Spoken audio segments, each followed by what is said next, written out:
Assalamualaikum warahmatullahi wabarakatuh. Perkenalkan, nama saya Gavin dari Adabi dengan NIM 2519103011084. Perkenalkan, nama saya Danang Budi Wijaya, bisa dibagi gandang. NIM saya 251910301154.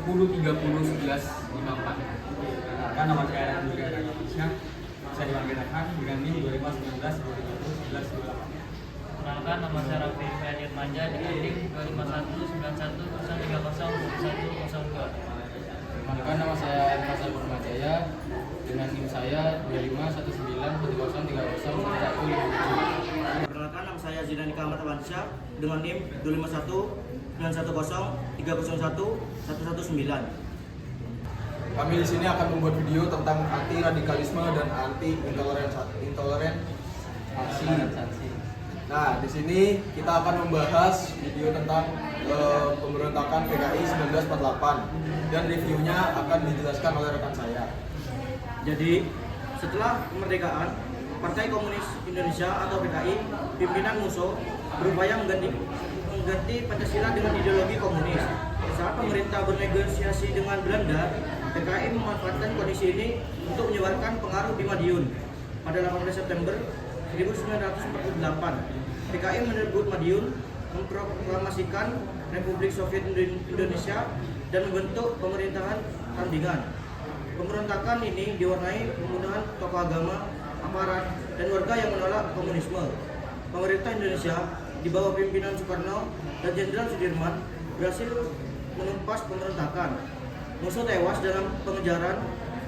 Pemberontakan PKI 1948 menjadi pengingat akan bahaya radikalisme dan intoleransi bagi persatuan bangsa.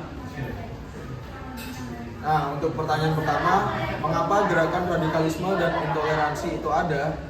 Berdasarkan tragedi PKI 1948, yang pertama, perbedaan ideologi politik yang ekstrim. PKI ingin mengganti sistem demokrasi Pancasila dengan komunisme, sehingga menolak kompromi dengan pihak lain. Nah, selanjutnya,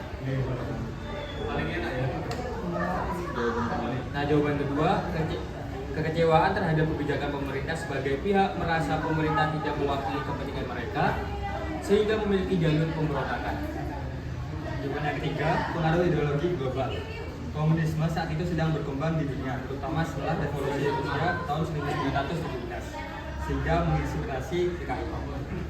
Jawaban keempat, ada tokoh yang melihat kesempatan merebut kekuasaan saat kondisi negara masih labil pasca kemerdekaan. Jawaban yang kelima adalah kurangnya pendidikan politik masyarakat membuat rakyat mudah diprovokasi oleh propaganda yang membenarkan kekerasan demi tujuan ideologi. Nah, jawaban yang terakhir yaitu kondisi sosial ekonomi yang sulit.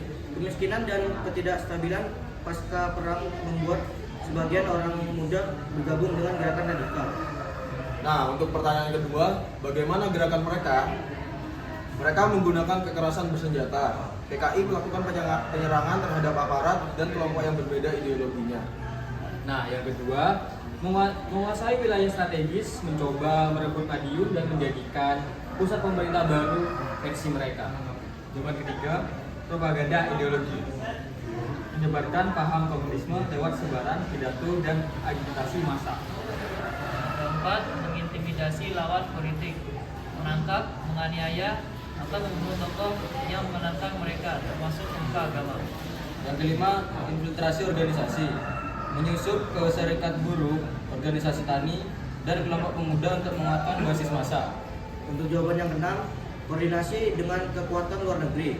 Ada indikasi hubungan dengan Partai Komunis Internasional untuk mendapat dukungan ideologis dan moral. Nah, untuk pertanyaan ketiga, apa peran mahasiswa untuk peka terhadap isu tersebut? Nah, peran mahasiswa yang pertama adalah mempelajari secara kritis. Mahasiswa perlu memahami peristiwa seperti PKI 1948 agar bisa mengenali pola radikalisme. Nah, yang kedua, mengedukasi masyarakat menyebarkan informasi tentang bahaya ideologi ekstrim tanpa memicu kebencian. Dan ketiga, mengikuti diskusi kebangsaan, aktif di forum atau organisasi yang membahas Pancasila, demokrasi, dan toleransi. Yang Yang keempat, mendeteksi narasi radikal di media.